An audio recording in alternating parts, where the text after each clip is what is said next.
Some might remember the name as the same Los Angeles-based law firm that won an antitrust case in the late 1990s against Microsoft on behalf of the US government. They're also credited for overturning California's same-sex marriage ban in 2013. And for the third act, Boyes, Schiller, and Flexner is now representing a group of cannabis companies suing the US government in an effort to overturn the federal prohibition for restricting state legal commerce. Do they have a chance? The suit was filed last week against U.S. Attorney General Merrick Garland in the U.S. federal court in Massachusetts. And the list of plaintiffs includes both MSOs, local Massachusetts businesses, and it includes Verano Holdings, Canna Provisions, Wise Acre Farm, um, uh, and Gyasi Sellers, a Black Massachusetts social equity delivery license holder. Interesting. In addition to the plaintiffs, Ascend Wellness, TerraSend Group, Green Thumb Industries, Eminence Capital, and Poseidon Investment Management are all listed as foundational supporters of the suit. A joint statement released by the plaintiffs read that federal criminalization of safe, regulated intrastate cannabis legal in 38 states is unconstitutional and unfair to small business. Cannabis businesses are unconstitutionally prevented from obtaining loans and investments, which makes them unable to maintain normal banking relations. They're also subject to discriminatory taxes. This suit argues that many cannabis businesses are suffering, people are losing their jobs, and individual wealth is being destroyed. And Verano President Darren Weiss says that they're prepared to bring this case all the way to the Supreme Court. While a similar case was filed in 2005, bullish analysts argue that things are much different back then. Far fewer states were allowed medical consumption, none at the time had adult use. Fast forward to 2023, and we've had nearly a decade of safe banking ping-ponged back and forth between the House and Senate. The DEA considered the Department of Health and Human Services rescheduling recommendations recently, and now multiple sources are saying a disheveled Attorney General Merrick Garland's recently been seen in the studio with Dr. Dre working on his own Cole Memo remix. Things have definitely changed. The lawsuit marks the third branch of the federal government considering cannabis reforms, Congress, the White House, and now federal courts. Jeffries analyst Owen Bennett says that in the article that the circumstances have now materially changed as Supreme Court Justice Clarence Thomas in 2021 argued national prohibition may be unconstitutional. With all these bureaucratic stars in alignment, a perfect balanced mix of cannabis MSOs, mom and pops, and the founder of a cannabis courier service who just happens to be a black man, representing them all represented by the same law firm that, that back in 1990s denied Bill Gates total world domination and in the early 2010s had the governor publicly officiating after twice vetoing same-sex marriage. Real talk. If y'all not in California, look that shit up. It's real. Now, I gotta admit, the optics are looking pretty optimal, if you ask me, on this one. Does this lawsuit have what it takes to finally federally legalize cannabis in the United States of America? You know what? I don't know. I'm just Rico Lamitte, the dopest dad on the street for High 9 News. I want to hear from y'all. What do you think about this one? Are we gonna have it? Is it gonna go through?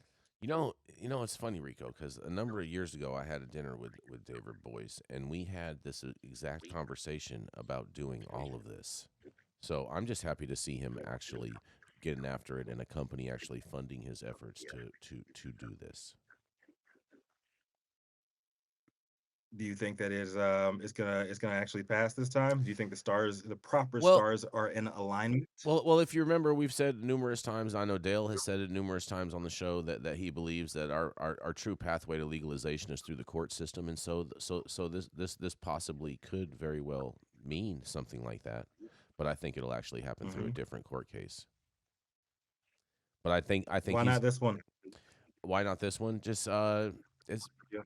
I think the merits on the case, just the fact that he's suing the federal government for the illegality of its scheduling. I think the government has more tricks up its sleeve than being able to just get one pulled over on them with those arguments. Well, they're calling it unconstitutional, and they said And that and I, they're I, I agree with punishing them. small businesses. I agree with them that it is unconstitutional. I totally agree with this thing. I'm just telling you, and how things get played out in court, I just kind of see a little possible different outcome. But David Boyce is a very competent lawyer to be able to argue these points, and so I'm excited to see what he has to say, and I can't wait to watch this as this proceeds. I can dig it. What do y'all think, Yarrow, Saint Germain? I keep hearing more and more rumors of Schedule 3, and I just wonder, are they gonna make cannabis Schedule 3, but still allow the state exemption? What exemption? What do you mean? Like we're Schedule 1 right now, and we have the state exemption that if you follow your state laws, that the DEA won't come and crack on you. I'm just wondering if that's going to remain the same if they reschedule it. No. Or does it just dump everything over? Dumps everything over. We're all Schedule 3, and I don't understand all these people that are for Schedule 3, how they understand how they're going to be able to get their cannabis, because Schedule 3 drugs have to be administered out of a pharmacy. Just wondering. We can all just grow it in our backyards. What is going on with Merrick Garland and the new updated remixed Cole memo? What's the deal with that? I think Eric Garland has his hands full with all these all this messaging that Chuck Grassley came out with on Friday about all these FBI informants that have been watching the Biden administration for like 40 years. So what about the new Cole memo? Separate from all that, what I realized as you were reading this article was how far I have to go and to evolve as a participant in High at Night News, because the way you injected your commentary into the way you read the article, I was like, man, I just come up here, I put on the big font on the screen, I read the article, occasionally I might drop a little funny or something in there, but like you did like the Cole memo remix, like you brought in that hip hop jokey over the top. That's why he's a dope dad, Yarrow. That's why he's a dope dad. All right. Dope dad on the street. And so for me, I'm in awe. Like, I don't even know if my commentary is worthy of being on this same show. Like, I need to level up. It's beyond worthy. The self-reflection. Here we go. Thing for me. Okay. Here's the thing for me. What are we talking about again? Oh man. No, here we go.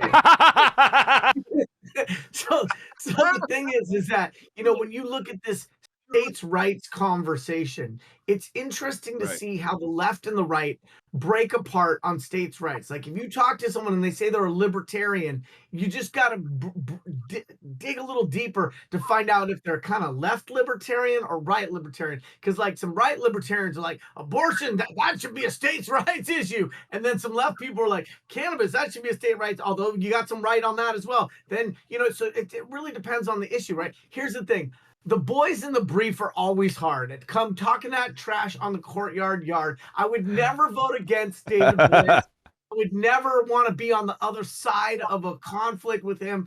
That motherfucker has got a track record of doing shit. He does. I do think that it's a false paradigm to say, is this going to get worked out in the courts or not, right? That's not the question to be asking. The question to be asking is, will the things that happen in the court move this in a certain direction and provide momentum or pressure or an additional front? And I think that's the question. And the answer is obviously yes, right? And so courts have historically been a place to apply some pressure. And so I think that this guy in this venue is going to apply pressure that we will either see directly or indirectly will have tangible effects on how this thing plays out federally.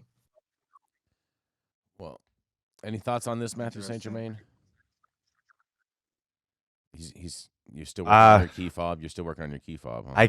I got my key together, man. I'm having a Monday, everybody. Sorry. Let me get back here. I just hi everybody, Matthew St. Germain, High at Night News. Yarrow, I thought the question was the whole question was to ask not what your country can do for you, but what you can do for your country. I mean, that guy got his head blown off for saying that. So I'm like more man. lower than man. And on that, we're going to go to a commercial. We're going to be right back.